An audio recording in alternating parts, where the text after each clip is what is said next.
Hello! Ayan, every weekend magpo-post ako ng aming ginagawang mag-asawa kasi sa bahay lang talaga siya. Inuutos-utusan ko siya, pinapatulong-tulong ko siya sa akin para nagiging busy siya. Ayan, it's weekend kaya naman sa dami ng ginagawa ko, pagoda. Pagoda ang inyong yaya, kaya yan. Nagpatulong ako sa aking asawang mag-fold. Actually, sa kanya ko natutunan yung pag-fold ng clothes. Kaya lang minsan, pino-fold lang talaga niya. Then, inuulit ko ulit siya. Kaya kita mo na, itsura ko dyan, guys. So, medyo nagagalit-galit pa ako sa asawa ko. Kaya naman ako na lang mag-fold. Ayan, kapag may plantsahin ako, sa gilid ko lang siya nilalagay para hindi na siya nagugusot. Dudukutin ko na lang siya. Ayan. Pinagsasama-sama ko siya dyan, yung para sa anak ko, panjama niya, damit niya, magkakasama sa kabilang side, ganyan, damit niya rin, ganyan. And then, ayan, pinag-ano ko siya dyan ng medyas, underwear, yan. Okay lang naman sa kanya. At least, may masipag akong asawa na laging akong tinutulungan kapag may mood siya. Ayan.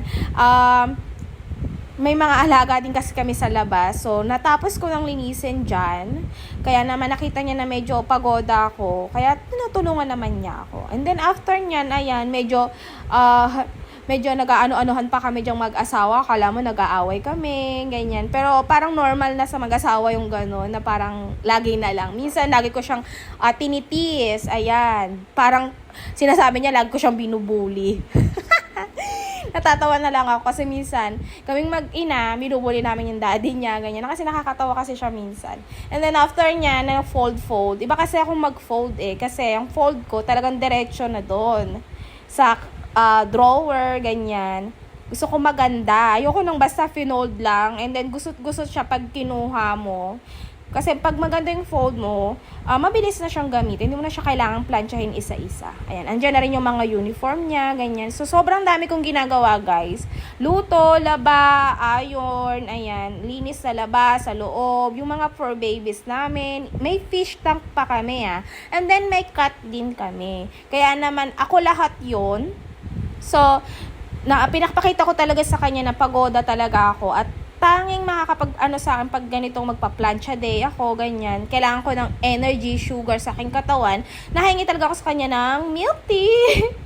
And then after nyan, ayan, pagka natapos ako mag-fold nito, hiniwalay ko yung small hangers sa big hanger para pag naglalaba ako, dire-diretso na siya. Hindi na ako mahirapang magtanggal. And then ayan, nilabas niya yan dyan yung mga sanga-sanga dito sa puno. Ayan, siya naglilinis minsan. Ayan, pagkatapos sa labas, akala nyo tapos na. Meron pa ako ditong tupiin sa loob. Napakadami. Hindi siya sabay-sabay kong nilalabahan, pero pag natuyo kasi siya, sabay-sabay din. Kahit na unti-untiin ko siya, ganun din talaga ang labas. Kaya naman, ayan, araw-araw ko itong ginagawa. Hindi naman araw-araw, pero araw-araw akong busy, pero nakakapag-post pa ako, no? Ayan, pa konti-konti. Then, ang editing ko nito sa gabi na. Kaya naman, minsan hindi ko nare-resbakan yung iba. Kaya naman, sensya na. Babalikan ko na lang kayo isa-isa. Kaya ayan, medyo busy ang lola nyo. Ayan, kaya naman salamat sa inyong panonood at sa inyong suporta. Ayan.